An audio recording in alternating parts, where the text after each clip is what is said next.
The Calcutta Cup match is coming. England against Scotland at Twickenham is on the way. The Six Nations returns and the game will be back before you know it, and it cannot come soon enough. Are we going to see Fin-Sanity on the Twickenham turf? That's one of the big questions. That does, though, assume that both Finn Smith and Finn Russell are going to be available and selected for their teams, which is what this video is about. A bit of a long-range preview looking at the squad issues, selection problems and question marks, likely teams, and I'm going to pick a combined team as well, looking ahead to this particular matchup. And I love this competition. I love this fixture because it taps into something far deeper than sport. It taps into a kind of innate rivalry that's just baked in when you're an Englishman or a Scotsman. And obviously it's friendly in the stands and it's all fun, but it just taps into, well, think back to it. I think it was, if I get my history right, it was like 120 AD when the Romans had invaded England, but they couldn't control the Caledonian tribes, so Emperor Hadrian demanded a wall be built to separate England from Scotland. In the 9th century, Scotland became an independent kingdom, which then reunited with England in the 1700s, but only after a lot of bloodshed, not least the Battle of Bannockburn, where Robert the Bruce, King of Scotland, vanquished Edward II, the King of England, in a famous victory for the Scots, which Flower of Scotland is all about. That's what that song is about. And I love that every year this friendly rivalry with so much history comes to life again in a rugby match, which Scotland have absolutely got the bragging rights on in recent years. 4 in a row. They're going for a 5th straight win. But if they do get that 5th win, they're going to have to do it without Darcy Graham. First issue for Gregor Townsend, Darcy Graham, fortunately, he had to go off in that game against Ireland. It looked like a nasty injury. Fortunately, no broken bones. And apparently he was never knocked out. So he is going through concussion protocol, but that isn't a reason why he wouldn't be able to play. I think the England game's going to come just a bit too soon for him, but he will probably be available for the final 2 rounds of the competition, which is really good to hear. And the other one, Finn Russell, who went off, who did have a concussion, passed his HIA test, but the doctor deemed he's not quite right. So he's having to go through return to play protocols. Is 2 weeks going to be enough? I'm going to operate on the assumption that Finn Russell will be available and Darcy Graham won't be. We haven't had any official confirmation from Gregor Townsend and the Scotland camp on those 2 players or any other squad call-ups or issues at all. We've just heard nothing. So that's what I'm going to operate on the basis of. And on that basis, if Finn Russell is available, I'm going to assume that that will be the Scotland team, very much as it was with obviously unable to pick Darcy Graham on the wing. So Kyle Rowe coming in. I've got him in. Stafford McDowell on the bench with Jamie Dobie in a 6-2 split. Dobie able to cover the wing. I have got Pierre Schoeman starting at loosehead prop. Rory Sutherland has got that starting job at the minute, certainly in the last game. But I'm expecting the fun bus Pierre Schoeman maybe to get a start. I think I probably would. Other than that, fairly easy to select. I don't know if Kyle Steyn is back and available. That would be a massive boost for Scotland if he was able to start on the wing. And that might mean you could put Kyle Rowe on the bench in a 5-3 split, potentially. Now, if Finn Russell is not available, then what I expect to happen is Tom Jordan to move to 10, Stafford McDowell to come in and start in midfield. And at least they've got that Glasgow partnership together, 10, 12, 13, which would help. And then probably flip to a 5-3 bench. So George Horne comes in on the bench. Fergus Burke maybe to get a start against his Saracens teammates. And Rory Hutchinson perhaps on the bench. But that back line does not look as good. No Finn Russell, no Sione Tuipulotu, no Darcy Graham or Kyle Steyn. Massive blow for Scotland if that is the way they're looking. But, I mean, tell me what you think in the comments down below. I suspect that will be the composition of the Scotland team. As for England, this was the team that beat France, the 23-man squad that beat France. What changes, if any, would you make? Again, I guess we've had a little bit more information, at least, from the England camp. Following the France game, George Martin and Tom Curry were rehabbing for a while.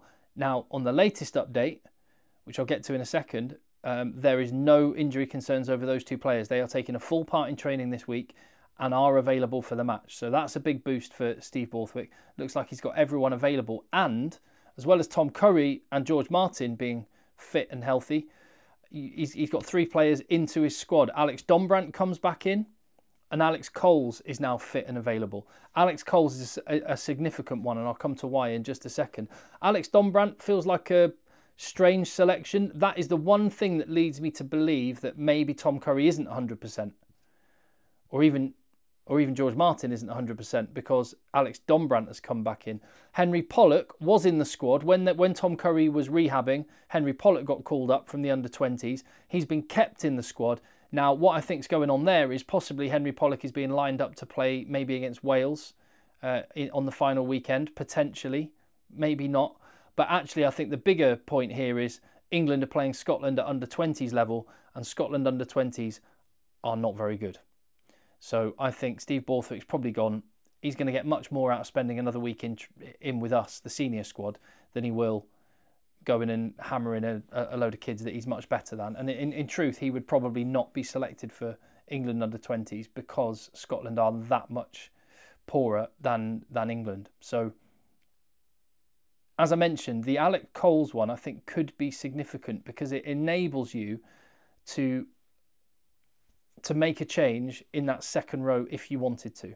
Ollie Chessum was so good off the bench that he's one player who's got to be pushing for a start, or maybe a start on the flank.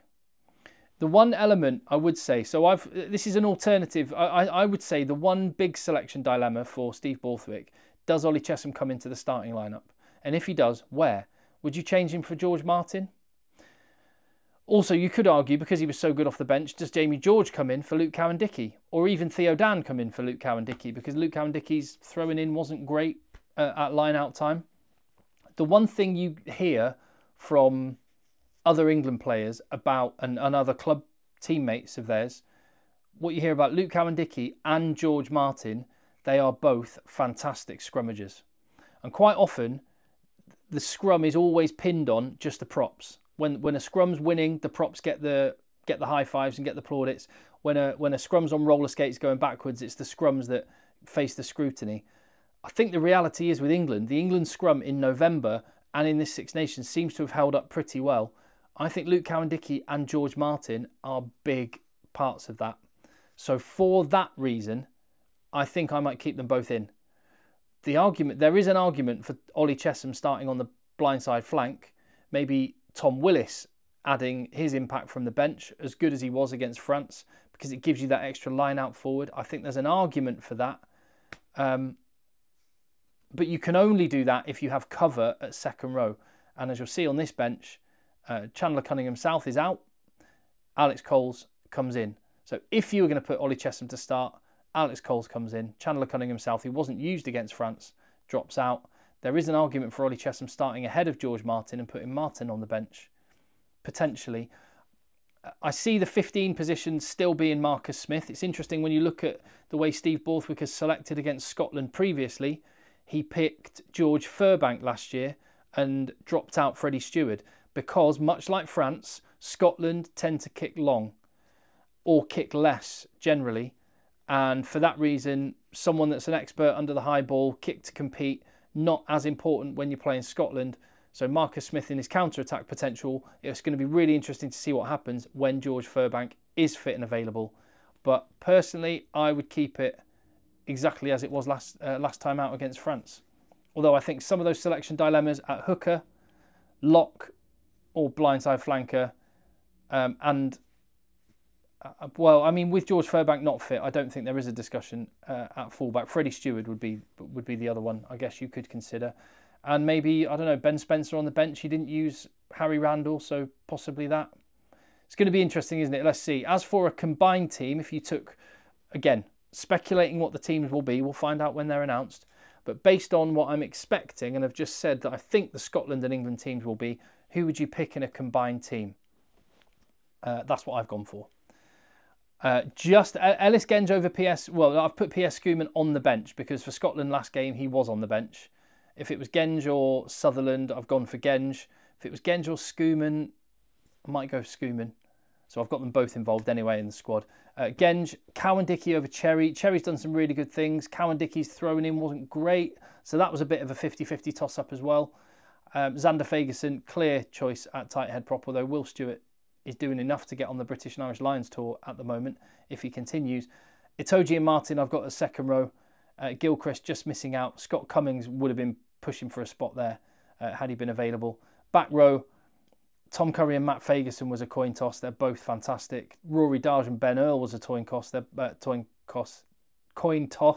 They're both fantastic. I've gone for Jack Dempsey over Tom Willis. Both really good players. Dempsey's got a little bit more pedigree at this level. So it's 5 forwards to England and 3 forwards to Scotland.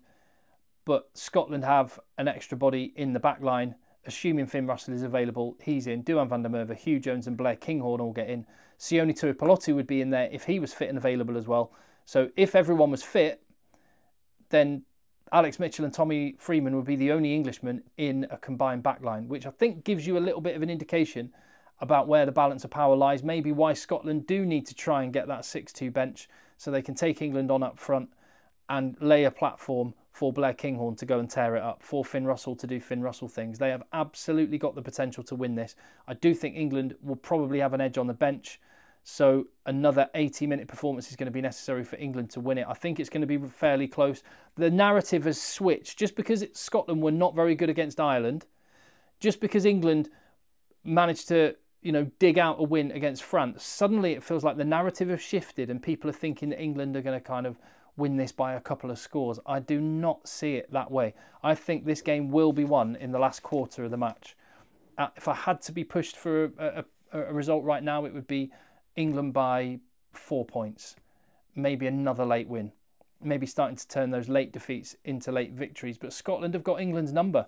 They know how to beat England. And they've got the memory of doing it at home and at Twickenham.